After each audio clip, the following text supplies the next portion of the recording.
Hey everybody, it's Tuesday. And welcome to this week's edition of Hook, Line, and Striker. I'm Josh. And I'm Emily. Thanks for being here with us tonight. We always kind of start out the shows talking about an ice report. And actually, we didn't spend any time on the ice this past weekend. No, we spent almost all of it talking about open water. Isn't that crazy? Because we do still have some great ice. But we were actually this past weekend at the Wisconsin Fishing Expo down in Madison, Wisconsin. And there were actually some ice fishing vendors. But man, oh man, you can tell that people are ready for open water. Yeah, that's a great show because there's a little bit of both, good deals on both. But everybody's, it's fun because everybody's excited about open water and just fishing in general. And yeah, just a fun show. Well, and with that, we get to be kind of a part of a few cool things. There was a Fishing Hall of Fame induction, and WIFA actually put on a whole kind of little conference for the high school fishing teams.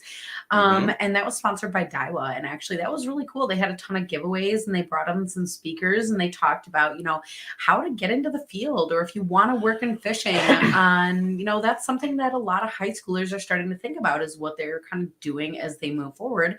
And so it was really interesting kind of to bring that along with fishing and, bring a whole bunch of cool stuff to them. Yeah, I love talking with those folks at Daiwa, and they do a lot of great stuff while they're there for the high school teams. And there's a lot of good information. Some local to Wisconsin folks there speaking that are sponsored by Daiwa and do some tournament fishing, and also a couple of guides. The Gorskys were there, and they do a little bit of tournament fishing, but they have some guides up on Sturgeon Bay. So, that it's all kind of fun stuff that's those seminars. Well, and Chad is checking in and saying it looks like we had a lot of fun. And I have to say, one of the huge pieces of that is we also get to be prize patrol and just ambush random people with all kinds of fabulous prizes. So I know that throughout the weekend, there were people who won fishing trips and rods and tackle and jigs and lures and baits and things of all kinds. Transporter bags. Yeah, that's actually a really great point. We did have somebody win a transporter bag, and so that was a really fun time. Yeah, that was great. I guess with that, the next thing that we would be looking forward to would be, I heard some rumors of a new ice fishing expo hitting town next year in Oshkosh. Yeah, in October, just a couple short months away. So even though, some people are starting to look forward to open water, it's the end of ice season here. Some of us just can't stand the thought of it ending and are already looking forward to next year. Yeah. But, by the time October rolls around, either way, we are going to be looking to stock up on jigs and, all the things for the upcoming ice season. And this year there will be a show in Wisconsin where you can do that. Yeah, it's going to be a big show. It should be a lot of fun. It's going to be a little bit different than your normal expo. Instead of just focusing on all the inside stuff, it's going to be more like an ice fishing festival. There's going to be food trucks and all kinds of cool stuff. We talked about it all weekend, and we're super excited for it. Kyle's checking in saying that he is going for sure. And I got to say, if you are also excited and looking to follow that information, just check on Facebook or start following just Wisconsin Ice Fishing Expo. I think it's really just that easy. Yeah, go. They just set up a page today. We've been trying to invite as many people as we can since we found out about it. And yeah, if you find that page, share it out. Let's rock it. That is true. I know that they are there to talk ice fishing, and we will be there to talk ice fishing. But the funny thing is, we are also here tonight to talk ice fishing. So, with that, kind of, I guess, moving on a little bit. But if anybody has questions or things along the way, pop that in the comment section because we would love to talk about that as well. Yeah, this is actually a show for you guys. Not so much us. It's always a little bit nerve-wracking opening it up to the questions, but I'm sure you guys will be nice to us and you won't give us anything hard. But I think we were planning on talking not only fishing, but a little bit of ice camping. And I've actually been really excited to talk about that because, I think it's been kind of a big hit this year with people Hmm. to get out on that ice and to be camping. So, this is not our first year of doing it, but each year you tweak and you change and you kind of sort things out differently. So we're here to kind of talk the pros and cons of how it went for us.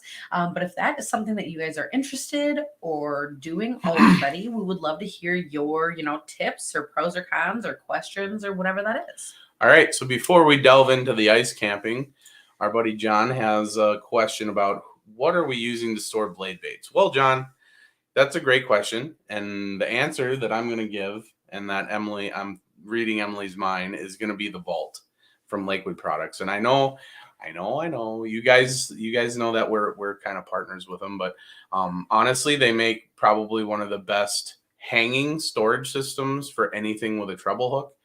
It doesn't, they don't fall out, they don't get tangled up. Even if somehow you manage, I managed to get a couple to spill out, but I was using like super small stuff and that was not meant to hold those. but it was still even easy to get those out of there and like get them back to where they're supposed to be. So, any of those the walleye baits, or, I say big, but any of the walleye baits, the pike baits, anything you need to hang, cranks, blade baits, jig and wraps, all that stuff is great in that Vault. And I know how easy is it to pull that up? Is that possible? I'm pointing to our other screen. None of you at home can see that, but Josh knows what he's doing. He knows what I'm talking about. Oh, do you guys hear that? I know what I'm doing. It's true. It is true. But while we're sitting here talking about it, it is a whole lot easier if you are able to see it as well. Because there's so many cool features about it. One of them, even the bottom, is mesh. And so you're never going to have your hooks like rust out or anything. If you're storing them between seasons, that's a perfect option for it. All right, guys. So here you go. This is kind of the Vault. Oh, let's go back. Let's try it this way. Not quick view. Let's do regular view. All right, this is the Vault. So now what I was just saying before I pulled this up, they did come out with 2 more sizes. And so you can, we happen to have the original size. And that has, that's this size. So I was putting way smaller baits than this, but see how everything's hanging in there? These grooves right here, they're made in such a way that, your baits can't come out because the lid's on top closes them all in, and they're kind of like hooked in there. So, you can kind of see right down here, I guess. That's a little bit easier. Oh yeah, the mesh at the bottom. The mesh at the bottom. There's another shot of it. So it's not very big. It's probably only that deep, maybe a little bit bigger than a piece of paper. So it's a great option. I think your stuff, any of their stuff with treble hooks and stuff. Well, and you can kind of tell sort of based on the pictures, the scale, these baits versus the size of the box. But like Josh was saying, I believe that now this is like the medium size. I think the original was the medium, and there should be one that is deeper and one that is narrower. Yep. So that's actually hot off the presses. I think as far as even Battle on Vega was just a few weekends ago, and I think that was like brand new then. Yeah.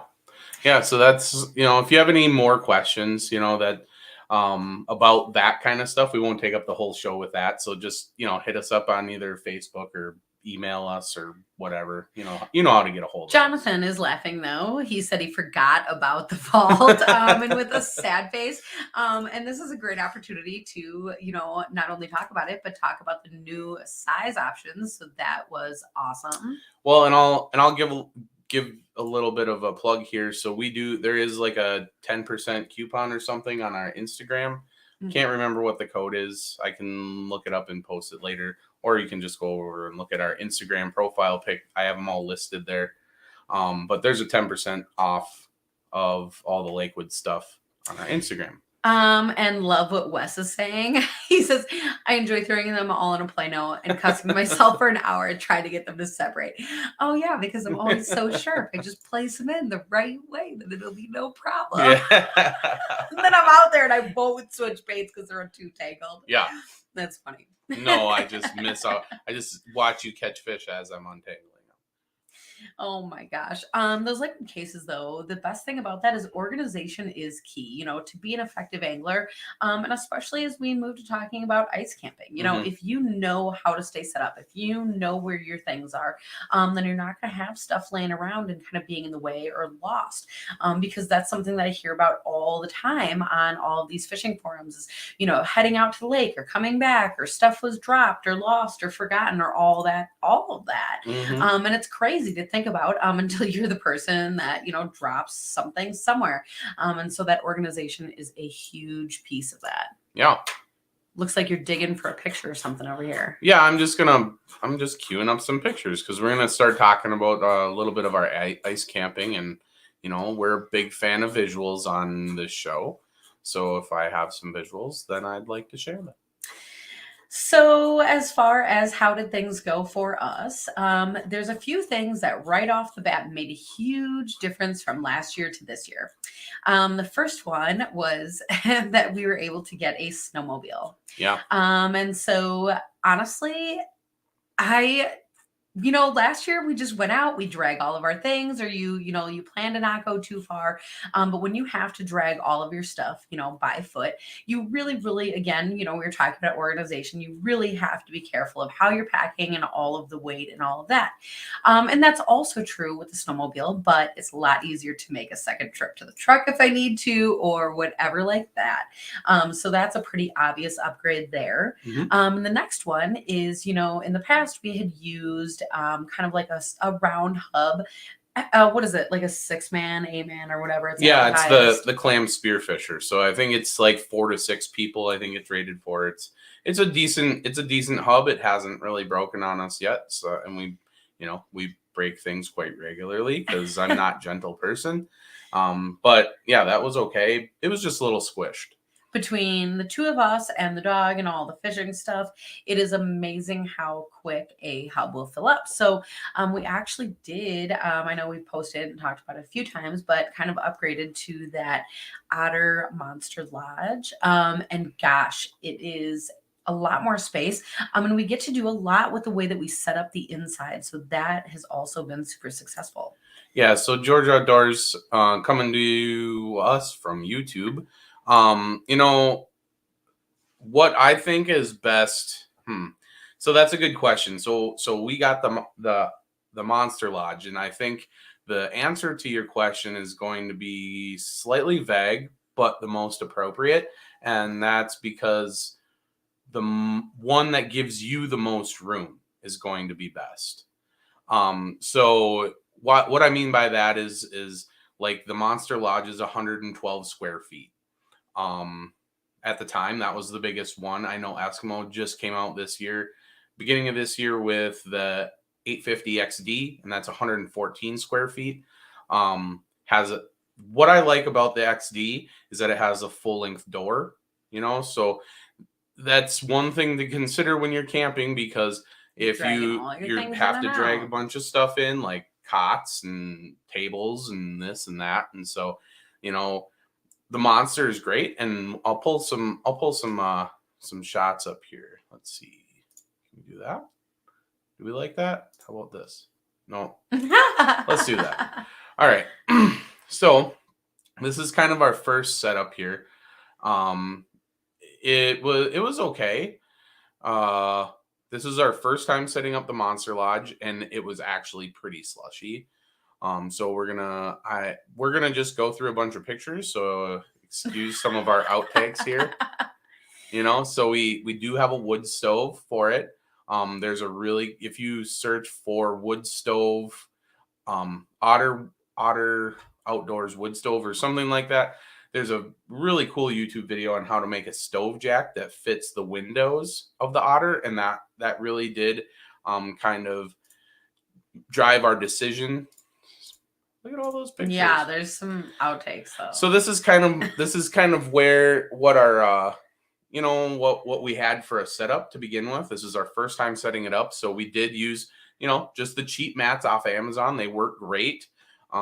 Cheap mats from pretty much anywhere, Harbor Freight, Menards, anywhere. IKEA, yeah. They don't have to be fancy. They didn't get wet. They kept the snow from melting under our cots, which is really all you're trying to do. and it was perfect. We had a couple extras, so we stuck them under Finn's cot, and she loved it.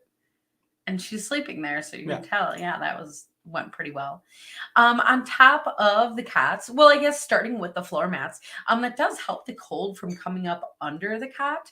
Because you think about being up off the ice, but sometimes that cold does still kind of pile up in there if you're sleeping. So you can see there's kind of some rolls on each of our beds. One of them is a sleeping bag each, and the other is I guess like a mat or something, but is it meant to be waterproof? The one side is almost plasticky and it keeps out if there's any moisture. Yes. Oh, which one? What were you talking about? Like you have sleeping bags. Like yeah. We have sleeping bags, and then the pad. The pad. Yeah, the pad has like a plasticky, so it keeps, it's supposed to help. The whole reason was I did a little bit of research, and the pads aren't like super squishy, but they do provide a level of padding, and it was meant to like kind of be a barrier of cold. That was why because that's the thing is when you are so warm, like sleeping in your cot and everything, and then you have that cold coming up from the floor. That's why I'm saying it's nice to be able to keep that moisture out. Yeah. The other thing that actually I learned on a later trip out is as far as my jackets and stuff, as long as my jacket isn't like wet or slushy or anything like that, that was a really, really fabulous thing to put down as a layer on that cot. Just lay that jacket with the outside down so that, you're kind of laying on the inside part. And that is something that added to our warmth a lot. Yeah, and we'll cover more of that. This is, I feel like we could just kind of go through this chronologically, like this being our first time out. And it was kind of rough because we woke up in the morning and it was like -30 out and our shack had frozen to the ground, and it was kind of crazy. So I'm going to skip ahead here. I think we don't have that many more pictures. We missed a nice crappie picture. They don't want to see nice crappie pictures.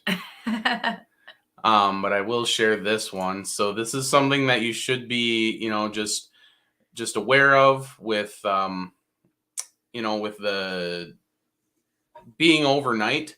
And if you have a lot of snow, just be cognizant that it might be frozen in the morning. So something like a hammer or a hatchet or something that you can like go around each of your anchor points that are attached to the actual tent.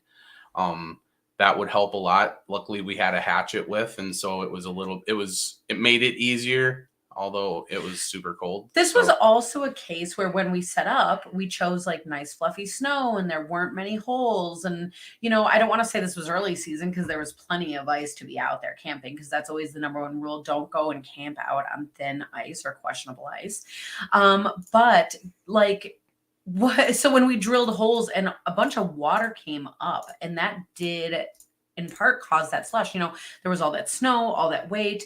And so when that cold front came in earlier than we expected, that's part of what made that, because it sounds obvious. Oh, don't set up on a slush pocket. Don't throw the slush from your holes as the snow that's holding your shack skirt down. Those things are more obvious. But when you run into a situation, like we did, you still should be prepared with, I guess, like how to take care of that. Mm-hmm. So we got a couple of comments here. So Wes got the 850 and it's huge. Yeah, it is. And that's the best part about those hubs is that amount of space doesn't really come with a whole bunch more weight, necessarily. So like it's definitely bigger is better when you're camping. And I just think you have to do a little bit of research. And if they're available, go take a look at them. And places like the Wisconsin Ice Fishing Expo, where they will have, they'll have them set up outside where you can go through and look at stuff, that'll be key for when you're choosing stuff like that. Jonathan says he loves my coffee cup, so cheers to that. We do tea. Steve, do we use rattle reels? Of course we do. So I got a little bit handy and I made some myself. So that's Emily's that I was stealing right there. But that's, it's hard to take pictures in the dark, so we got to get them when we can get them. And So we yeah, do use yeah, yeah, them yeah. because it's a whole lot of fun. The thing is with that rattle reel, I'm sure they all do this. We have that set so light, the Yep. tiniest little nibble that just you can pull line out real fast. Sometimes even that minnow will kind of make it all shift and then it'll trick you and then you think there's a fish and it's just a minnow. But in that case, we were crappie fishing and we were able to get crappies out there. So that was a really great time. Yeah. So then we went to our second trip. We went up to the Ice Junkies meet and greet, and same setup, but we had had experience setting everything up. Hey, Eric. And we kind of reorganized this time, and I think it went a little bit better. Well, and as you can see in this picture, the other thing that we were able to do is drive out onto the ice. So, with the snowmobile, I mean, we certainly don't have to do that. But if you do have a safe enough amount of ice, if you know the lake, if you've talked to people about the cracks or whatever, take those precautions. But if you can get out there with the truck, boy, does it make packing and unpacking easier. Yeah, that's really true, and it makes it feel a lot more like one of the wheelhouses than it does, when you can drive out there. But there is something to be said to be able to like pack it all in a sled or two and head out to a remote lake. That's one of my favorites. Actually, that's a really good point because one of the people that I look to for ice camping is actually Clayton Schick. I know many of you probably follow him and hopefully watch all of his videos because they are awesome. But I really, really am jealous by the fact that first of all, he lives in Canada where there's apparently like huge fish in like every lake that he goes to. But he's really, really good at being able to, take the snowmobile and put his stuff just in the sled and like get it out there. And he goes to really far locations. Like Hmm. I was talking about, oh, if I forget something in the car, like I imagine there's trips that he's going on where that's not an option. Like you forget it and you leave it behind.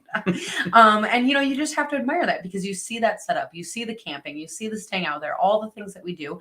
But even on top of that, I mean, he has a huge social media setup. I mean, like us here, we have some pictures and it's great to be able to share, but he has like elaborate camera setups, to Hmm. keep warm and all that. So to be able to trek all of that out there is honestly truly a feat. Hmm. So here's the other side that you didn't get to see in our first outing. This is what the other side of the hub looks like. So we'll put like this is my rattle reel. We'll put it in the corner, and then Emily's would be over here somewhere. Notice that we have like the big director camping chairs with the fold out side tables. Those are money. It doesn't matter which one you get, just the same ones you use for sitting around a campfire. Those are awesome because they're super sturdy. They don't melt into the ice very bad. And you can have trays to set jigs on and this and that. And then they're easy to fold up, if you need to get around and move around. Um, Here we just we try to set up where we were running holes right here. So we had like a camera hole and then or a Vexlar, and then we ran two holes and then one hole here, one hole here. There we go. You see the aqua view, and then we had our holes here. Our hole hopper buckets. We have all of our stuff, and then that's the other side of the tent. And if another thing is if you keep your heater like this was a little high, so I think a milk crate would work a little bit better. But if you keep it up off the ice and like turn it down to low during the evening because you have you should have enough blankets and things in your bed to keep you warm. All you need to do is keep it mostly comfortable in there. This side of the tent will not melt. It stays frozen and it stays If your heater's on low. right. Yeah, that's what I'm saying. And you keep the heater up off the ice. Mhm. So that's nice. It doesn't melt under the pads, so that's really nice. So the pads are really there more or less just to keep your cots from melting down into the ice if they weren't there. I think it would work still if those pads weren't there. And this setup was fairly successful for us. Like, I think we were pretty happy, but I think even from this, we would continue to do things different. Because even this current setup has my cot in a place where we basically couldn't use the one door. And that really is okay because we were able to flow in and out of that other door because it's on the fishing side of, how we had it set up. But, it's built with that flow through for a reason. And, I think we would continue to kind of play around with our setup and find what works best. Yeah. So I'm going to kind of go through. We have here we go. So here's another view of the outside. So you can kind of see, how the outside is set up. The wind straps, I highly recommend, even if it's not windy, it just keeps everything pulled out. So you maximize the amount of floor space and the amount of room you have in your hub by keeping everything, tied up like that. Well, and more than once that we've gone out, we had winds come in at night that were a lot stronger than what was anticipated. And it's always crazy waking up to the sound of your shack, like blowing so hard in the wind. Mm-hmm. But when you have those straps on out there, it really eases your mind. Yeah. So I'll find some more here. I'm laughing at Josh scrolling through these pictures is what I'm doing. So I was saying squalls. I don't think I've ever been out in a legit squall, but I've been in some pretty crazy winds. That night that it dropped to so cold way sooner than I thought, that was pretty crazy. So we'll just show Emily's big fish off. So, the camping stuff is really fun. I was bluegill fishing. Yeah. With a tiny tungsten. I just upsized to 2 waxworms. Oh, yeah. So. Oh, no. Jonathan's saying the snow squall took his buddy's 8-man shack for a ride across the ice. Oh, my gosh. I heard he was not the only one. Actually, for those people that lived on, the east side and everything blew in, that's crazy to wake up with all those things in your yard. Show her a little stove. People were talking about that. Those are some good pictures of that. Okay. So, we were talking about the buddy heater before, and that is a very common option, and we love that. These aren't good pictures. I guess apparently not. I just saw them in the tiny little version on the screen. Here, I'll find better pictures. Yeah. But it is actually something that we have loved to kind of play around with. I think you kind of just found this idea online and they have these smaller stoves available. Yeah, I believe the one that we have now is like $130. It's relatively inexpensive to get into. It takes a little bit of modification because it is, for $130, it's really kind of not as sturdy as I liked it. So I got some beefier rivets and I drilled the rivets out and re-riveted it. I went a little bit far and excessive, but it wasn't so bad. I do want to show this though, and this goes back to talking about keeping the buddy heater too high off the ice. And so what this shows, notice where the frost line is, and then notice where the cot is. So, that first night got a little chilly. We just ran the buddy heater because we just got there in the afternoon and, didn't have time to get all that other stuff set up. But that's just be cognizant of something like that. That's why I said a milk crate works great. And all of us, we're all ice fishermen. We all have milk crates and it's a good size. You can haul stuff in it and then you can also use it as a stand. Works great. Ray is asking, how much wood do we have to haul? So I don't believe I have any pictures of that, but we probably only used up maybe three camp bundles. Camp bundles, the $8 bundles that you get at a campground or whatever. We probably went through 3 or 4 of those because the wood can only be, in my stove anyway, it can only be about 13 inches long. And then we were using pieces that were 1.5 inches by 1.5 inches. And it was scrap wood that we got from a place in town that sells it for firewood. And it's and only run hardwood, especially in these little stoves, because they need those BTUs to draw, and it's such a small draw coming out of that pipe, because it's a small pipe, that do not use softwood. That was one thing we learned on our first trip. We tried it and it sucked, and we ended up smoking ourselves out. So good question, Ray. I think you just have to kind of play with it. Here's kind of the outside. Here's the woods. Here's the pipe for the wood stove. Was working great until the wind took a 180, and then it filled our shack up with smoke. So also, apps like Windy are great to have, so you can keep track of where the wind's coming from. Because if you have here we go. Here's another picture of the wood stove. See? So it's not super big. There's a milk crate, and it just fits, the legs fit on the. Hey, Jim. I guess Emily gets a high. It just fits right on top of a milk crate. The board got warm, but it didn't burn. So, it protected the milk crate. It worked great as a little platform. You could stick little pieces of wood under there to dry. Just kind of a cool little thing. It's really, the wood heat is awesome. It makes it nice and cozy in there when you go to, it's not so great for, hi, Jim. But it's not so great unless you're like staying up all night, because it is so small that you have to keep putting wood in, every 30 minutes or so. But it's worth the it's worth the I think it's worth a little bit of extra effort, in my opinion.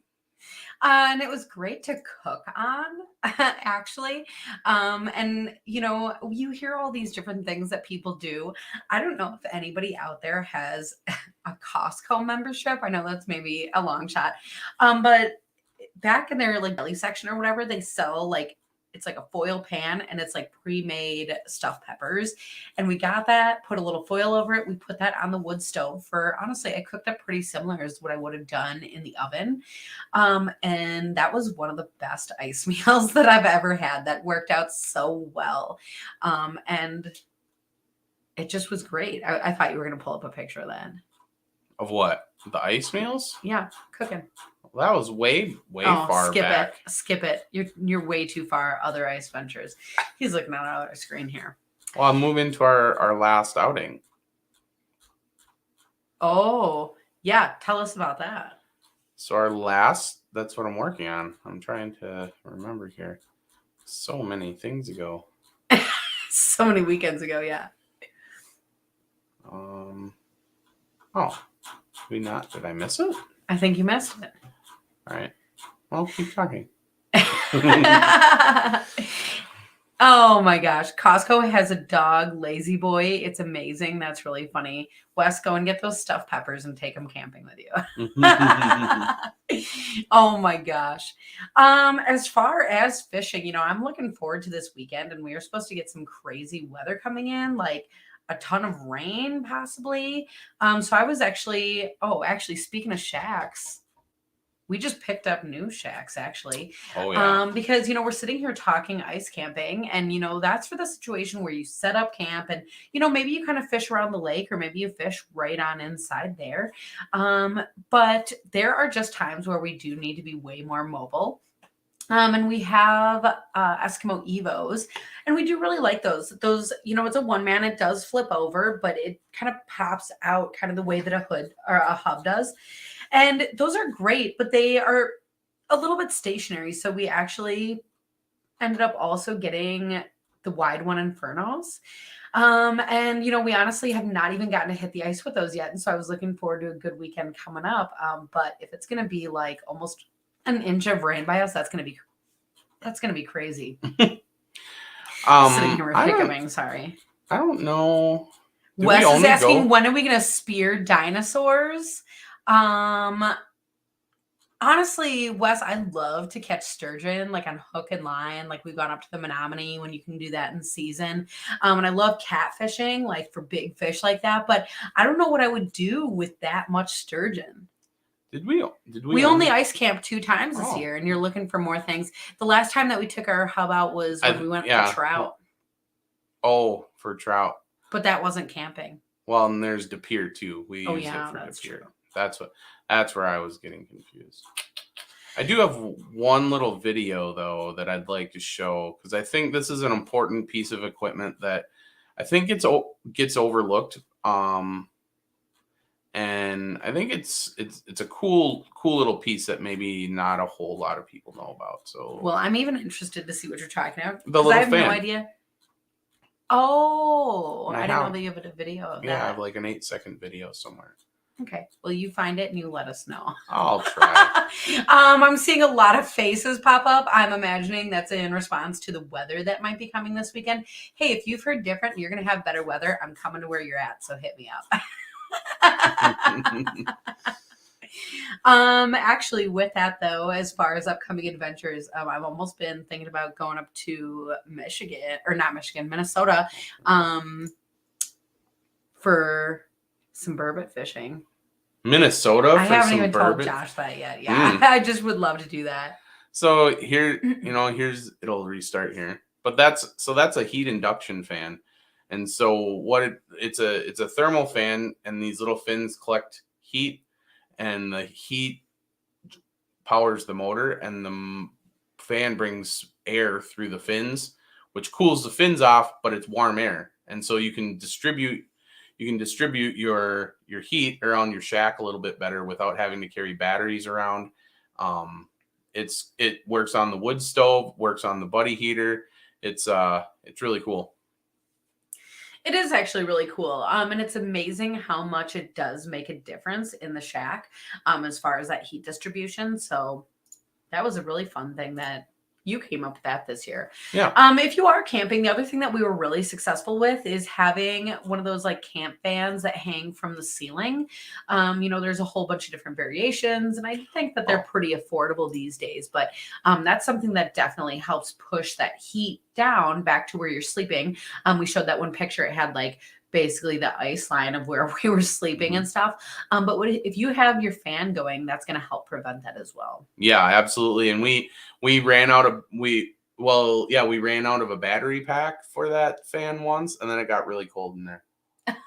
That did. Because I didn't really believe that it was making that much of a difference, and it actually was. And so I truly believe in the ceiling fan when you're ice camping for sure. So here's some of those meals that Emily was talking about, and our little wood stove, some better pictures.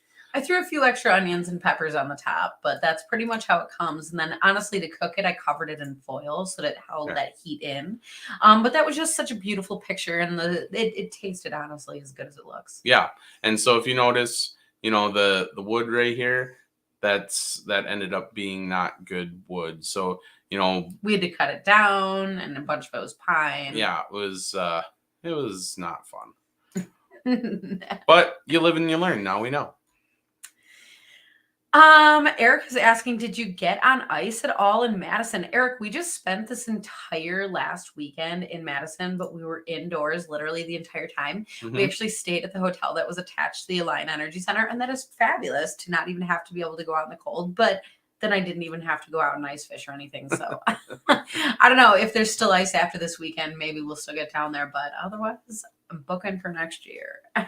Yeah. Wes is asking, where's the pudgy pies? Honestly, really great point. We have those little irons and I never think to bring them. Show me some pics. Yeah, you just like scrolling through our entire photo album, all the good and the bad. I often don't even delete the junk photos. They just sit in there too. That's so funny. Oh my gosh. So, as far as ice camping, honestly, we might be done with that for this year, unfortunately. But I think, like we were talking before, it's one of those continuous improvement things. We always go out, we have our setup for fishing. That's something easy to improve each time, whether it's our whole hopper buckets or a shack situation. Mm-hmm. But the best thing about summer is it gives you some time to think about your setup. There's people out there that like build all kinds of cool things, maybe shelves that sit on the bars for the hub or whatever. Whatever you can do in that time to make your setup or your cleanup or your prep easier for camping is going to make it, more fun for you to be able to get out there, but more fun for the family as well. And when you are not just trying to get yourself out there and you have more people to go with, that is always a great time. Yeah, Jim, do you even fish? Yeah, we could continue to just like scroll through these pictures and like literally everything is fishing and then like randomly a few of my cats mixed in. Like how embarrassing. That's literally our whole photo albums. Oh my gosh. George is saying try the new way stove mode 2000. I guess I don't know how I'm reading that right. I might be butchering the name. It's a propane stove. I guess that's a really interesting point. That is interesting. One of the things that I do like about the wood stove as far as burning any kind of gas or anything is you don't get that like heater headache, Yeah, that's the carbon monoxide is always kind of a concern.